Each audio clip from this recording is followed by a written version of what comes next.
This is an LA Times Studios podcast.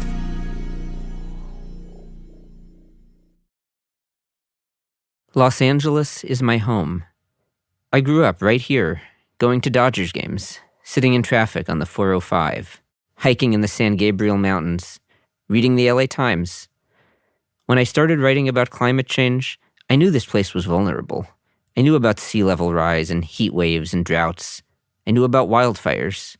I knew they were all getting worse. Still, the climate crisis somehow felt distant. Deep down, it felt like something that was happening somewhere else, to someone else. This month, it doesn't feel so distant anymore. This morning, we woke up to a dark cloud over all of Los Angeles. We've got fires throughout the entire county. These fires are stretching the capacity of emergency services to their maximum limits. Fire literally jumping roads, taking out structures. If you're told to evacuate, then get the hell out. You are not going to outrun these fires. It is difficult to process the immensity of the destruction and loss. As of this recording, more than 40,000 acres have burned in half a dozen wildfires across LA County. More than 12,000 homes and other buildings have been destroyed. At least 25 people are dead. Early estimates put the damages and economic losses at more than $50 billion. Climate change didn't ignite the fires, but scientists say there's no question it's helped make them so devastating. My name is Sammy Roth, and I'm the climate columnist for the Los Angeles Times. I've been reporting on climate change for 10 years, with a focus on clean energy solutions. We'll be talking about solutions today. But before we do, it's important to understand how exactly climate change is making these fires worse. Fortunately, it's pretty straightforward. The last few months, we've had basically zero rain in Southern California. But the 2 winters before this one were wet.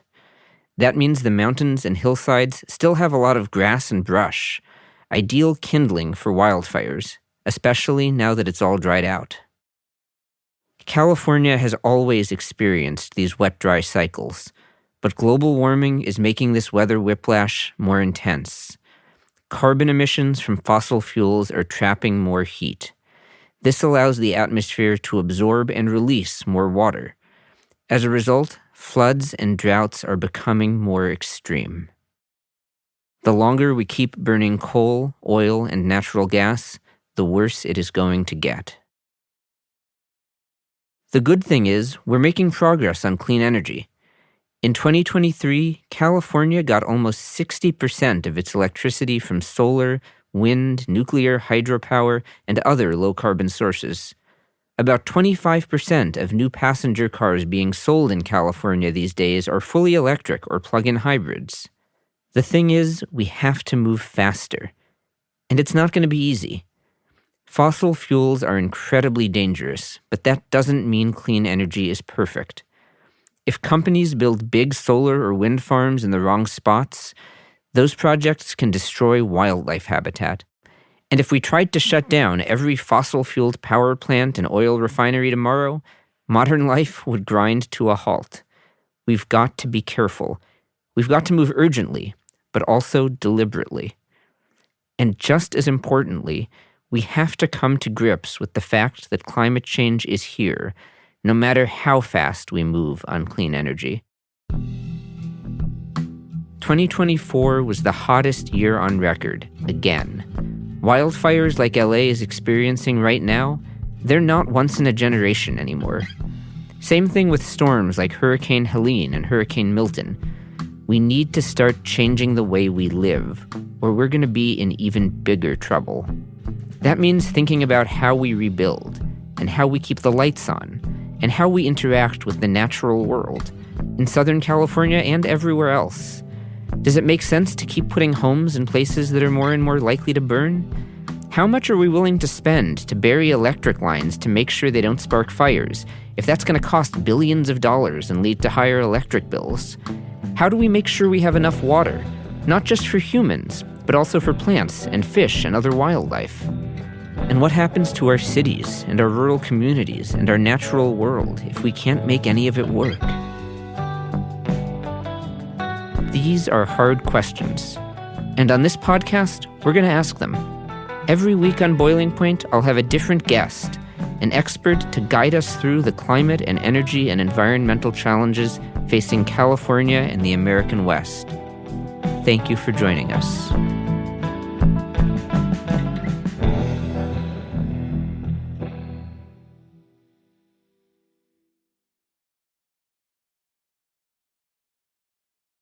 This week, our guest is Kelly Sanders.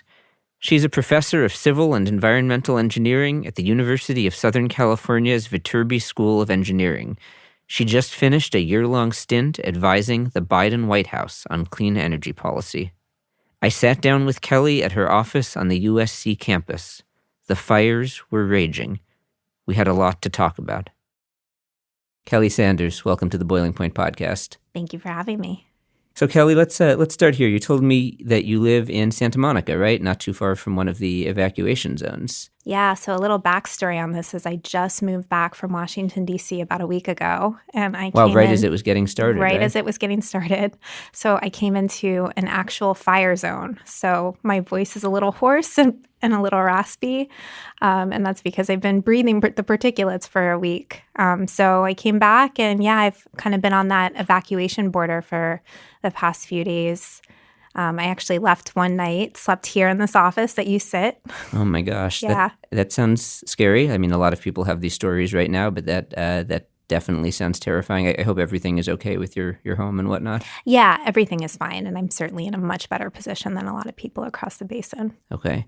Yeah, I mean, the particulates in the area that you referenced, I mean, even for folks who are not in the fire zones, that's something that I think we've all been experiencing to a certain extent. I mean, the other night, my throat started to get hoarse, and I was thinking at first, oh God, do I have COVID? And I thought, no, I'm probably just breathing in the smoke like everyone else. It's pretty bad out there. Yeah, and one of the ironies is I chose to live in Santa Monica because the air quality tends to be better there, and we've just been kind of sitting in a smoke plume from the Palisades for the last week. So it's been, it's been definitely living a little piece of history, that's for sure.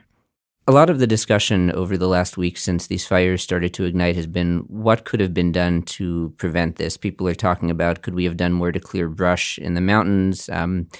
What could we have done to get better water pressure in the fire hydrants? Are there reservoirs that could have been filled that weren't filled? Is the fire department budget not high enough? Or alternately, is this just what climate change looks like? Is this just what the future is going to look like, only it's going to get worse and worse? I guess as a sort of framing for our whole discussion here, this is a dire-sounding question, so I apologize. Is this inevitable now? Is this just what we're stuck with, weeks like this one, again and again, but maybe even worse? Well, you're talking to an academic, so I guess I'll preface this with the answer is nuanced, as it always is. And I think this is a tough one, Have the scientists been predicting that something like this can happen in the regions where it happened? The answer is yes. And, we got this selection of variables that came together that brought these fire episodes upon us. California has always been fire prone, so that hasn't changed. But what has changed is the dry is getting drier. So we're sitting here in January, and we really haven't gotten a significant rain event this year. That's not really normal. Like we're supposed to, it's not unprecedented, but we're pretty dry. If you recall a year ago or so, we had the atmospheric rivers, and we have a lot of fuel that was created from that, a lot of growth, a lot of, foliage that can burn. So the dries are getting drier, the wets are getting wetter. And the heat exacerbates all of that. Everything dries out, easier to burn. Exactly. And then, the thing that we're kind of responsible for is we keep building farther and farther out into what the scientists called the wildlife-urban interface. So you need two things for a wildfire. You need stuff to burn, and then you need something to ignite it. And as humans go into this wildlife urban interface, they have cars, they have fire, they have all kinds of things, power lines that can create these sparks and create these fires. So back to your question, is this our new reality? I think every decision that we make from here on has to be proactive. How do we build in a way that can mitigate the chance that this happens again or is resilient to the fires that might happen. Before we talk about that, I mean, longer term, if we want to get out of this horrifying cycle, we do need to deal with climate change, right? I mean, we need to stop these emissions from fossil fuels that are just going to keep making this worse. Yeah, absolutely. So I think we need to think about wildfire mitigation, and we also have to think about climate change mitigation. And that's just a game of how do you reduce emissions as fast as possible. So when we think about responding to these fires, when we think about what kind of place is LA going to be going forward, I mean, you talked about we've built out into these places that were already prone to burning even before climate change, into these mountains, into these hillsides, into these ravines. Maybe let's start here. Does it make sense to keep doing that? I mean, it's kind of a hard conversation to have because, of course, you don't want to say to someone, no, you can't go back and put your home back there because their home just burned down. That's kind of a terrible thing to say. But where do you start that conversation? How do you think about that issue?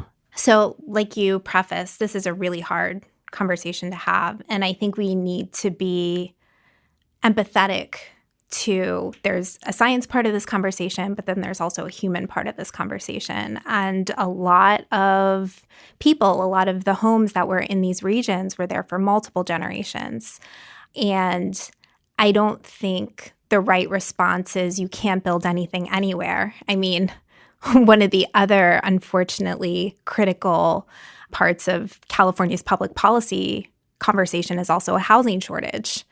So, we have multiple priorities that we need to balance. And so I think we need to think about how we build back. So if we build a house in a fire zone, how do you build it to the highest standard in terms of fire mitigation? How do you build houses in proximity to each other that they don't create the conditions that they burn faster? There's been some, research in the peer-reviewed literature, to geek out for a second, and they've looked at how we rebuild after these wildfires hit across dozens of California fires. And what we find is not much changes. Not much changes in terms of where we build, and not much changes in terms of how we build. So the last time we revised the building codes, it did get a little bit better. So the houses that abide by better building codes tend to burn less than houses that were built earlier. So that's good news. We know it works. And so as we rebuild, we really have to think about how do you incentivize the builders to build back better, to use an overblown phrase. I remember Build Back Better. Yeah. All of that makes perfect sense in theory and sounds like, who would object to that if that was explained to them? But it gets so hard because after, your community burns down, it's like all anyone wants to hear, understandably, is how do I build back as fast as possible? Give me support to do that. It's like who wants to get bogged down in a conversation about building codes and better regulations and resilience, right? I mean, I assume that's why it's hard.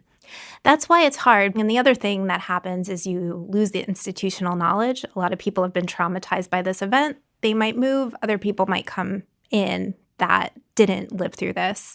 And so I think that's where public policy has to come in. You have to give the incentive structure where why would you do anything else than do these things?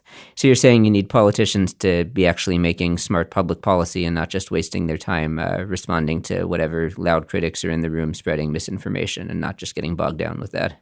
I think so. And I think, and this is really, really hard to do, is you have to create a system where you're not just gravitating towards the least cost solution. And this is kind of twofold. Like, after a community is decimated, what else do you want to do than to rebuild really fast? Like, if you have a city budget, you need some sort of tax revenue to come into the city.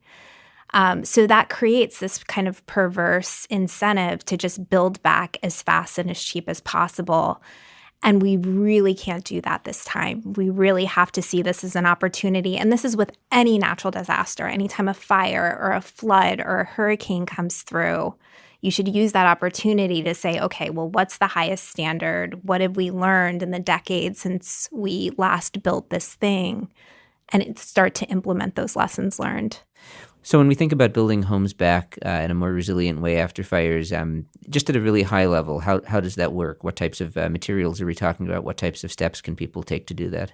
Yeah, so I think that we could create public policy that incentivize builders in particular to use materials that are less prone to burn. So, for example, you could use slate, and types of concrete that aren't going to catch fire, like a wooden house would, for example, just to give something easy.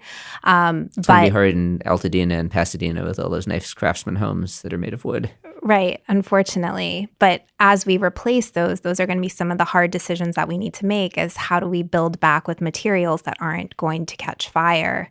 And along with that, we also have to think about the boundaries and landscape of our homes. So there's some plants, for example, like succulents that tend to be a little bit more fire resistant. Fences could be metal rather than wood. Sprinkler systems can be installed to be turned on when these fires approach houses. So there's some of these, smaller smaller decisions that these home builders can make, and that the people that are rebuilding can make to make these types of disasters a little less prone in the future. One thing that's been interesting, where there's been a lot of focus, is how do we have enough water to put out these fires and moving water around the city? And we talked earlier briefly about the fire hydrants and not having enough pressure in the hydrants. And the explanation from the city for that, from LA Department of Water and Power, was just that the city water system was not designed to run for like 15 hours at a time, pushing this much water up the hills in Pacific Palisades to put out that fire, which makes a lot of sense. I guess I'm just curious for you to weigh in on that, if you have any thoughts on, how from just a moving water around perspective do we deal with this new fire reality that we have?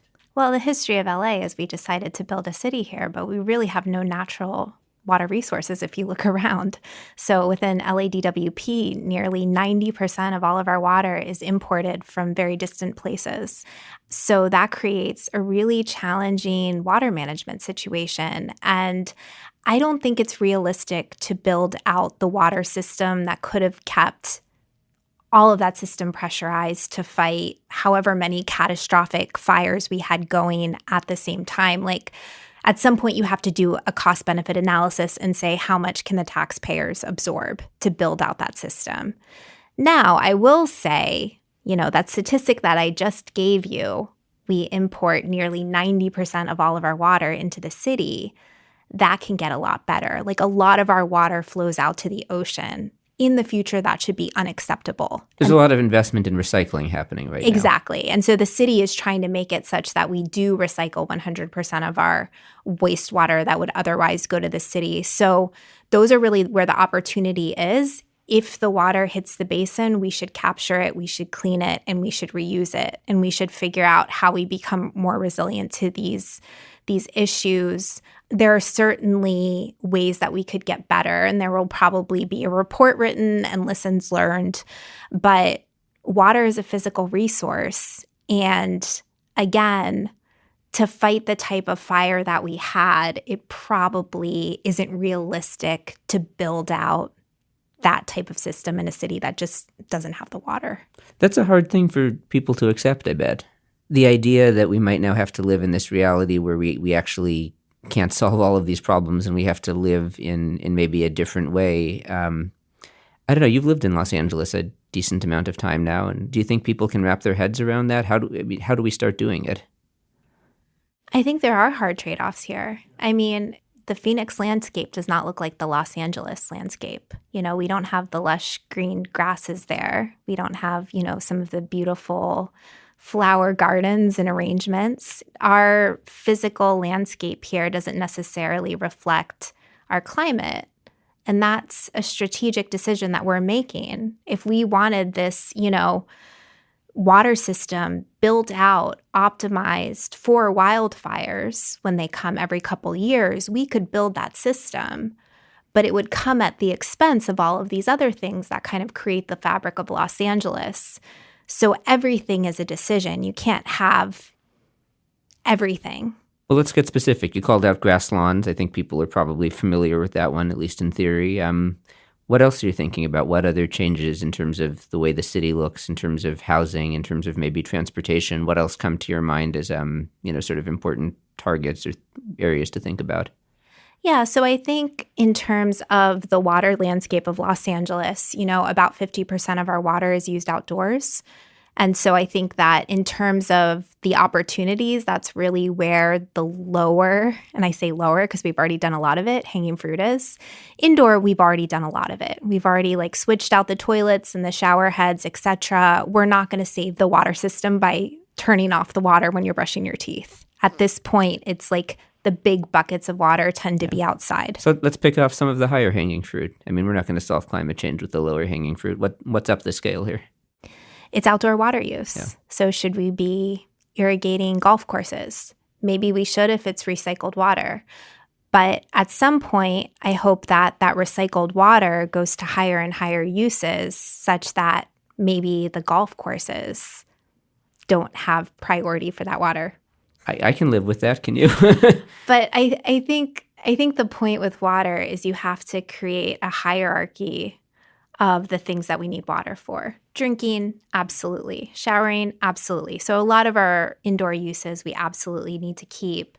And then I think it comes to, what are the outdoor uses that we need? What are the industries that we want to have here in the basin where water is scarce? And do we think that those are acceptable uses of water? So we've talked about water, and I want to get to energy and what the fires mean for our energy future too. But let's use housing and for a minute here as a segue, because I think they connect nicely. We've talked about housing sprawl going out into this, the wildland-urban interface, as you talked about. Would we be better served as we adapt to this hotter, drier, more fiery climate future to have some denser housing and less sprawling out into the mountains and the areas with all the foliage and more in the urban landscape? Would that be helpful? Yeah, I think that's the name of the game here in Los Angeles is we need high, efficient density housing. So we need to build higher, we need to build more dense, and we need to make sure the stuff that we build is really, really energy efficient. And I'm sure the homeowners associations and the wealthy single-family homeowners will love that, right? They'll get on board right away. Absolutely. I hear that they're big fans of those types of policies. Yes, and also, but seriously now, moving away from my farcical tone, good from a climate perspective, right? Because fewer emissions to drive around, easier to take public transit. I mean, it serves a lot of benefits. There's a lot of benefits here. And if we could make a segue to the energy part of the problem, when it comes to thinking about what does a zero carbon energy system look like, there's kind of two camps. So one is you have to build really long, high voltage power lines very, very far distances to connect renewable energy projects to cities. Bring the energy from the big solar farms, wind farms out in the desert and the hinterlands to Los Angeles, et cetera. Just move it all hundreds of miles, bring it to Los Angeles, and it doesn't matter where the wind is blowing or the sun is shining. The other camp says you can do it all locally, build solar on the homes, build, micro wind turbines in the cities, use a lot of energy storage, et cetera. I think the answer for Los Angeles is probably in the middle of those two things. But I think that we have to be honest with ourselves that building big transmission lines through really, really high-risk fire areas is becoming a problem. Yeah. So just to add some context before we continue this energy talk, I mean, it's not yet clear what the cause was of any of the fires that are burning right now, but there have been fires in the past in Southern California, some of the biggest and most destructive that were ignited by power lines, by big, high-voltage transmission lines like you're describing. And with the Eaton fire in the Altadena and Pasadena area, there is investigation ongoing right now as of this recording into whether a Southern California Edison electrical tower may have been the ignition point for that fire. Edison says it doesn't believe that was the case, but fire agencies are investigating that. So that's the context for this conversation. I mean, all of the studies that I've seen say that in order to get to 100% clean energy, to get fossil fuels off the power grid, we are going to need a combination of large-scale renewable energy, big solar and wind farms, and rooftop solar, smaller scale stuff, microgrids. I mean, we do probably ultimately need some combination of both, right? Absolutely. And to be clear, I'm not anti-transmission. I think we need strategic high transmission lines that go through, wildlife areas, for example. But the more we can do within the city, the more efficient we can be the less we can rely on those potentially risky high voltage lines, the better. Right. And we should be thoughtful about where the transmission lines go, for one. And then we need to use a lot of technology on those transmission lines that we do build. So we need sensors that tell us the real-time weather conditions. We need sensors that show us how much power is flowing through those lines and how power might be diverted if there's a risk that emerges. You know, there's ways that you can cover lines. You can, in the worst case scenario, you can underground lines, but that's a really expensive solution. And I don't think that we have the resources to underground all of the transmission lines. You know, it's been interesting. After like the campfire that destroyed Paradise and killed 85 people back in 2018 and other fires that handful of years, there was a lot of discussion about undergrounding lines and that being a big solution to stop igniting wildfires. But especially the last few years as electric rates have been getting really out of control, especially for Pacific Gas and Electric and San Diego Gas and Electric, but also for Southern California Edison. And that's been driven in part by paying for those undergrounding projects and other wildfire mitigation efforts. I feel like the conversation has shifted a little bit in the opposite direction of, maybe we're spending too much money burying power lines. Maybe we should be focused on less expensive ways to reduce wildfire risk. And so I'm just curious now what's actually going to happen after these fires in LA. I wonder if the conversation is going to shift back towards, no, spend as much money as possible, do everything you can to stop wildfires no matter how much it costs. But I think you're sort of raising a pretty valid point here of, no, we still have to be careful and balance a lot of different objectives. You have to think about electric rates. You have to think about fire risk. You have to think about the fact that if electric rates go up, people aren't going to want to adopt electric cars, which is an important climate solution to reduce emissions and reduce the risk of fires. There's a lot of balls in the air all at the same time. Yeah, well, that's this balancing act that we keep coming down to. If electricity rates go up too high, people aren't going to electrify, or we're not going to have money to invest in other parts of the system to decarbonize, and then climate change gets worse, and this whole issue gets worse. So we have to make hard decisions, and I don't think that underground everything everywhere is going to be a viable solution. We just don't have unlimited resources. And that's why, yes, we're going to have to build transmission lines, but we have a lot of technology. We have a lot of mitigation resources for those lines so we can mitigate the risk of fires. And if you do have to build a transmission line through a really, really high risk area, underground it. But those need to be strategic decisions. It's not just like a blanket policy because we just don't have the money for it. And one other thing that I want to make sure doesn't get lost here is that even after we, hopefully move on from these fires and, everything's fully contained, the risk of mudslides is going to remain, right? Because after the landscapes have been charred and those burn scars are there, that creates the risk that the next time one of those big floods hit, that all of that soil that's been uprooted and is no longer held firmly in place, that stuff can come down pretty hard on communities in a flood. That's what happened in Montecito in 2018, right? People can die in those things. Absolutely. So you've described it beautifully. But unfortunately, these fires happen on the hills. And when the rains finally come, if the rains finally come, there's nothing for the water to grab onto or to infiltrate into. And so then we're going to see the mudslides, which can create its own type of damages. I feel like there's a fatigue here where it's just like one thing after another after another. Does that make it easier or more difficult to talk about climate change and to talk about these weather extremes, like the fact that they're always happening? Because I can never quite put my finger on it. Like, do people get tired of it, or is it easier when it's always happening? I think there's a certain amount of exhaustion that comes with it, because if it's not the fires, you're talking about the floods, like there's always something to worry about. And I think as humans, we kind of, we adapt very quickly. So we normalize things very quickly, but we're not good at being on the edge of our seat for a really, really long time. Even the national news media, they were on this fire for, the first 24 to 36 hours, and then the coverage kind of trails off. Yet the people in Los Angeles are still living this. They're still evacuated. The fires are still raging on. So I think it's part of that cycle. There's always something, the next thing to worry about, but we get exhausted and then we don't proactively plan for it. Do you think we can really do it? This future that you and I are discussing here in like great detail, where Los Angeles is recycling most of its water, and we've shut down most of these gas plants and are getting most of our electricity from rooftop solar panels and solar from strategically placed transmission lines to go out to the big solar farms, and where we've stopped building homes out into the mountains, and it's a much denser city, and where we're taking public transit, and where fires have unfortunately probably still gotten worse because of climate change, but not that much worse because we've stopped emitting quite so much. I mean, it's pretty amazing to think about, but we're just kind of sitting here thinking about it. It's going to require big political changes and social changes and economic changes. Can we really do it? You know, energy and water and climate and wildfires. I like to connect the dots between all of these systems.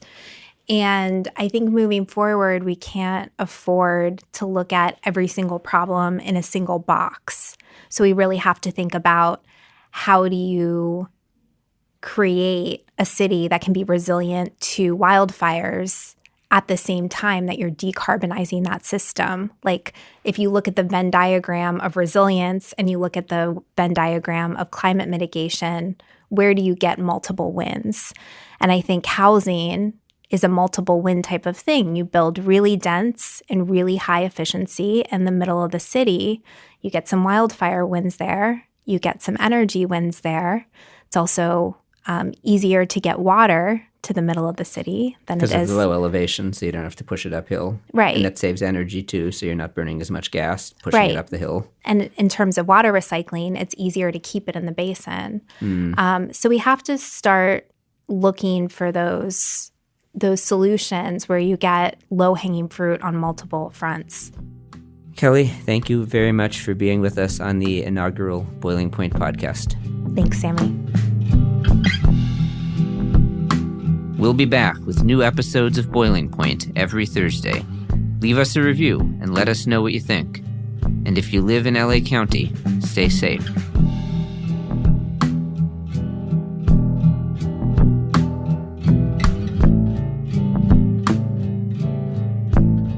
Thank you for listening to Boiling Point. I'm your host, Sammy Roth. My producers are Mary Knopf and Jonathan Shiflett. Sound design and original music by Jonathan Shiflett. Elijah Wolfson is our editor.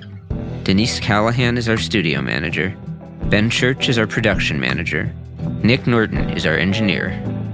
Special thanks to LA Times studio president Anna Magzanian, president and chief operating officer of the Los Angeles Times, Chris Argentieri, and executive editor of the Los Angeles Times, Terry Tang.